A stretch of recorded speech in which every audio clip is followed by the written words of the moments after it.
Hey guys, Ed with Brain MTG here. I got an interesting video. This is, I sat down with Paul from Centerpiece Collectibles. Go check him out. We were discussing the difference between CGC, PSA, and BGS in terms of Magic, Yu-Gi-Oh, sports cards. So yeah, pretty cool conversation here. Let's check it out. That's it, man. Game over, man. It's game over. What the fuck are we gonna do now? What are we gonna do? Maybe we could build a fire, sing a couple of songs, huh? Why don't we try I that? was just thinking lately, I've been giving a lot of thought to the sports card community and the TCG community and how TCG's Magic specifically, they place high premiums on Beckett grading.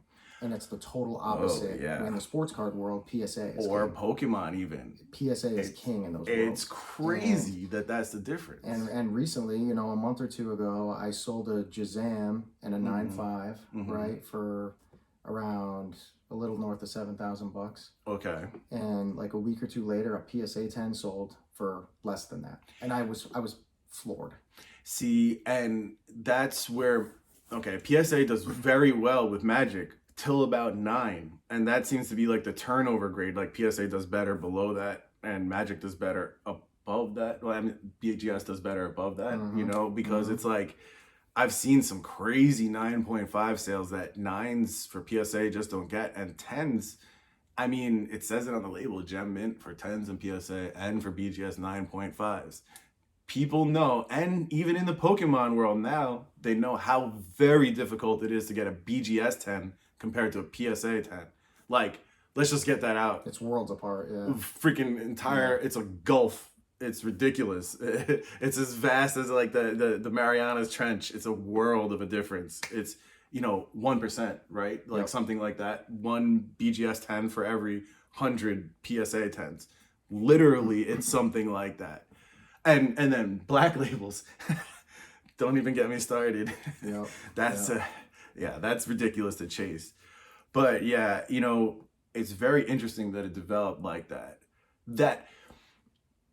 It would make sense to me. And we're talking min gem too. Min gem 9.5 will outsell a PSA 10. Exactly. And to me, that it doesn't make sense to a lot of folks, but that's just what the market wants. And it's interesting that it's not just like all TCGs are BGS and all sports cards are PSA. It's Magic is right. Right.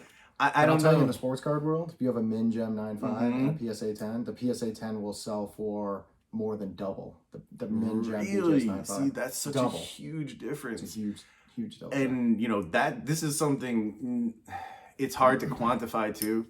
I know there's been some good efforts. Let me real quick say this is Paul from Centerpiece Collectibles. Go check him out. He's very good, and he does all types of cards, not just sports cards or TCGs. So yeah, very cool stuff. Go check him out.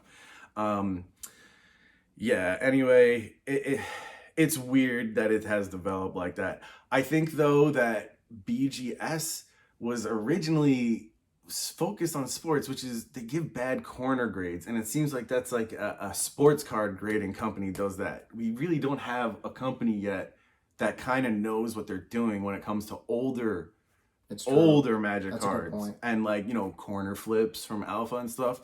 Is that a damaged corner? I mean, there's no damage. It was done in the factory, and it's not like cut into the card. It's perfect. It's just that's how it was pressed out.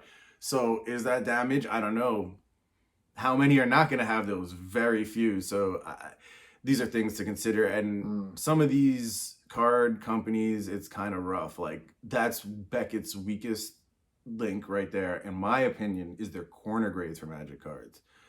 However, though, I am concerned when it comes to PSA about centering.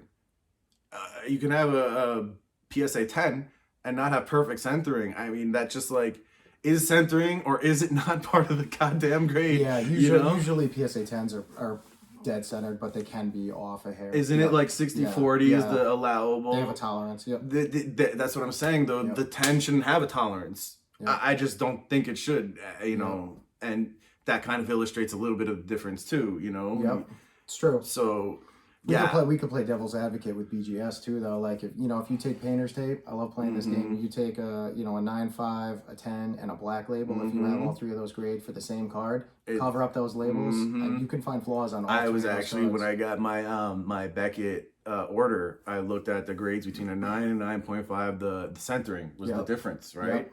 And I put them on top of each other, and it was like, it shouldn't be like that. It's ridiculous. It's important to remember grading is, these are human beings grading these cards. It's a job for them, and people make mistakes, so I just did a video talking about this last week, actually. It's important as collectors and investors to train yourself to look at the cards and be able to evaluate the actual card. I gotta say 100%, and this comes from the coin collecting side of me. In the coin community, I was taught buy the coin, not the slab, and it's so important always buy the card. Yeah, buy whatever's inside, not the label, because that's the way to go. It's a very important skill. If you could train yourself to look at the item in the holder, look at the card, look at the coin, whatever it is, and be able to figure out what you think, because there's opportunities there too, right? Yeah. You might be holding a card that's in a BGS 8.5 slab, and you're looking at it and you're like, man, this looks like it could be a 9 or a 9.5. Exactly. You crack that up, resend it in. There's big opportunities there. There's gonna be a video soon where we saw these cards come in. I'm gonna crack them out and send them out, and we'll see what we get back, which is always gonna be interesting. Yep. Yeah. So I just felt that they didn't get the grades that they should. So we'll see what happens. And you actually did a PSA crack out video recently. I'm gonna do all three. I'm gonna do a BGS one, and I'm gonna do a CGC one too. Oh, really? That's a good one. Yep. So that CGC, I just don't know enough about yet to really weigh in a meaningful manner. Yeah, I could talk to that a little bit because I've graded a pretty significant amount with them, and in my personal opinion, in my experience, and others have agreed who've sent them things, they're being unfairly strict right now with certain grades. They're extremely difficult on surface grades. See, extremely difficult. And that's a problem too. Like, why are you gonna knock a card just to knock it and to have a lower population? Like, I hate that. It's like, if a card is freaking nice, it's nice. Stop being stupid, man. And it's like, sometimes you can see, like, I had an order that I really complained about, where you could see it's like every card, there was just something, that one subgrade where they're like, oh, we're gonna just down that 0.5, you know? And it's just speculate. It's just us here speculating. But you would think, as a new grading card company, they're probably trying to keep those gem mint pops low. They don't want to come out the gate and just gem everything and look like the easy grading. 100%. So that's not again, the way we're to just go. guessing, but I think that's probably a part of it. But also being unnecessarily strict and establishing a reputation as unnecessarily strict. It's a fine line, because who wants to send your cards to get 8s? That's exactly right.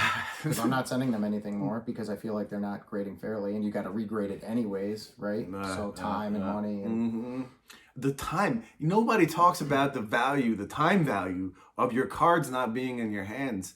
It's cards being away for a year freaking matters, and like, nobody takes that into account in like the price of a card. They're like, oh, Neuromint says it's this.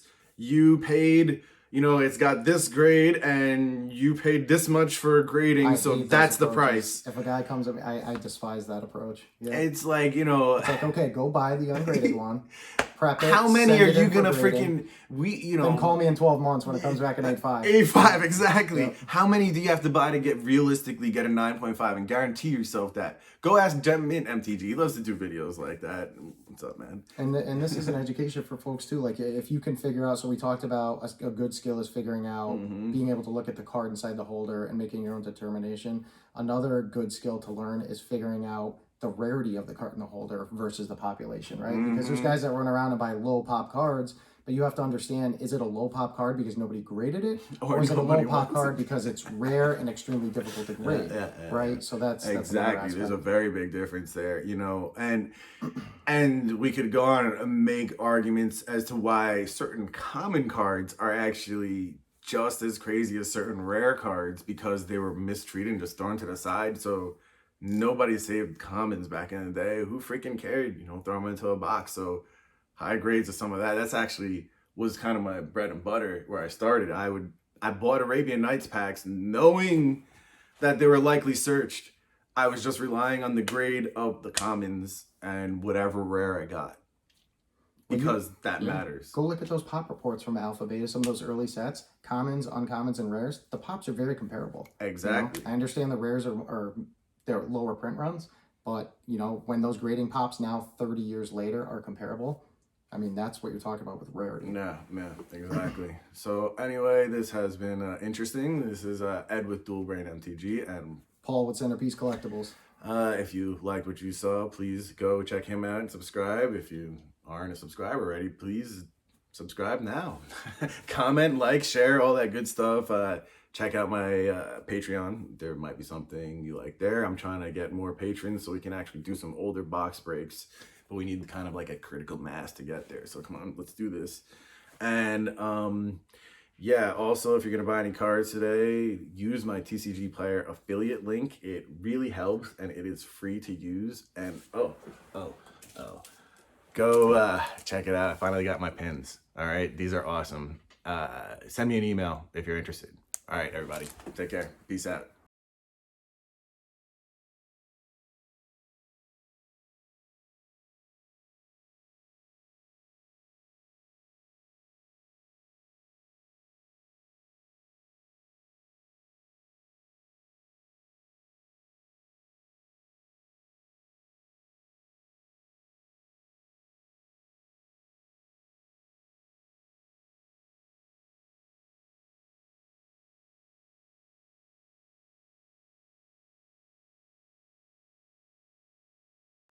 Oh, I can edit this. Edit.